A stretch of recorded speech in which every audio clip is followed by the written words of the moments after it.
Hey guys, welcome to the wild side, and I'm back at the Amos Rehabilitation Keep. You see over my shoulder there?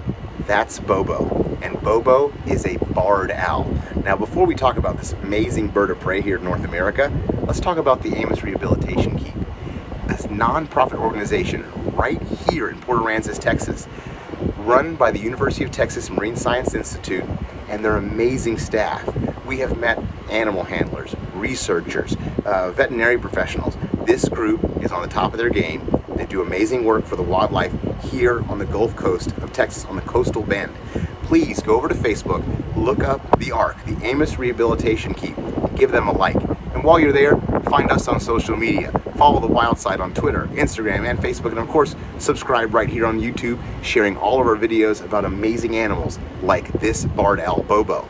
But let's fly right over and learn more about the incredible barred owl this week on the Wild Side.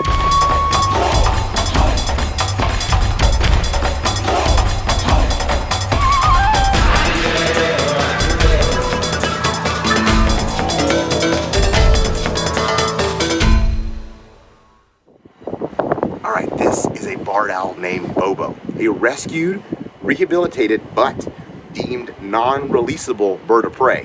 Why is he non-releasable? Well, Bobo's missing one key thing that most birds need: a wing. He actually came to this rehabilitation facility with one wing, and he was found along the Nueces River here in Texas, presumably eating amphibians, little frogs that he could catch with his feet. Now, the feet of a barred owl are incredible. They've got zygodactyl feet, 2 toes that point forward and 2 toes that point backward. But what's unique about a barred owl and other owl species is they can rotate those hind talons forward and wham, with all 4 talons right on.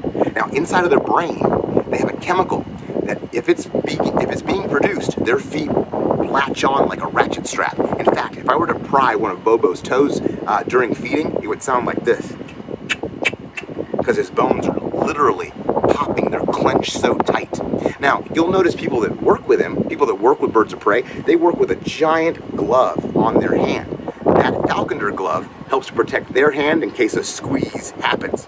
Now, the talons are razor sharp, with their edges almost like the sharpest steak knife you can think of, ripping into their prey. Now, what does a cute owl like Bobo here like to eat? Simple: rats, mice, occasionally reptiles, and occasionally other birds. But mainly, he's feeding upon small mammals. Now, these animals are found from the east coast of the United States up into the Rocky Mountains, up into the southern Canadian border, and down here into South Texas. And once you get past the Rocky Mountains, there are sightings of barred owl. However, that is recent, and these animals typically, historically, would end as a boundary line at the Rocky Mountains in Colorado. Now, these incredible creatures are called barred owls, not because they like to go to Cheaters afterwards and drink with Norm. They're called barred owls because of the barred pattern on their keel or their chest. Now, birders around the world will tell you they have a very unique vocalization. I don't want to brag, but I'm like an amazing barred owl mimicker, right?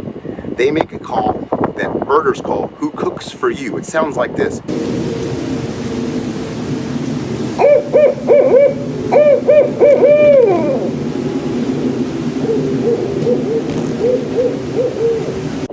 They also have a trill they do when they're feeding. That sounds like a cell phone ringing. When they're vocalizing, these animals can be heard very, very far distances away from one another, and they can communicate back and forth. But what's weird is their ears. One ear sits up high and one ear sits down low. Why does that help them?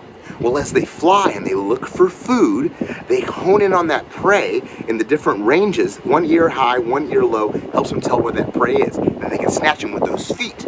Now, a barred owl also uses those incredible eyes. In fact, if you had eyes the size of Bobo's here, you have eyes the size of grapefruits in your head. Their eyes are so big, they lack the space in their skull to have rooms for the muscles to move their eyes side to side or do that or do anything like that. That's why they have to rotate their head. And Bobo, along with any other owl species, can rotate their head 270 degrees in one direction. That's like me looking at you, spinning all the way around and looking that way. Now, you hear a lot of people say, no, they can rotate their head 360 degrees. No. They can only rotate their head 360 degrees if they were to do both directions, one after another. Now their eyes can do something amazing. Now imagine you're at Dallas Cowboy Stadium. Now the Cowboys are a team that used to win a long time ago, but they don't do that anymore. Now you're in the Cowboy Stadium and you're sitting at one end of the field and there's a goalpost. And the other end of the field is another goalpost. For those Cowboys players watching this, the goalposts are what you're supposed to put the ball through. Anyway, you put an owl on one goalpost, you put a little tea light candle on the 50-yard line, and then you put a rat on the other goalpost. You shut off every light in Cowboy Stadium.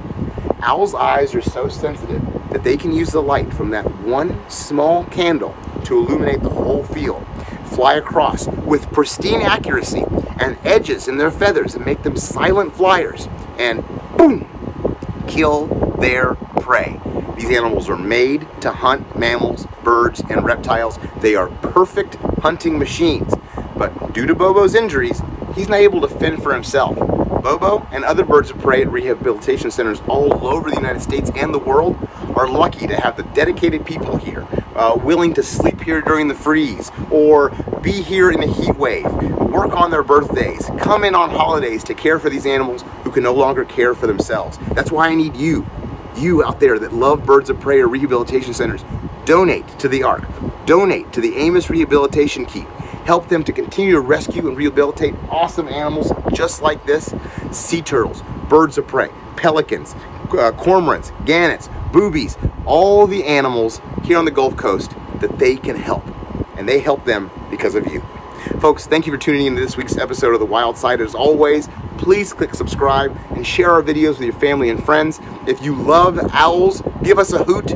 I'm just kidding. Give us a like. Let us know that we taught you something about these amazing species. Until next week, everyone, stay wild. Conservation rules, rescue matters, and so do our rehabilitation centers. And we'll see you next week when we highlight yet another of your favorite species. I have no idea where I'm going next week.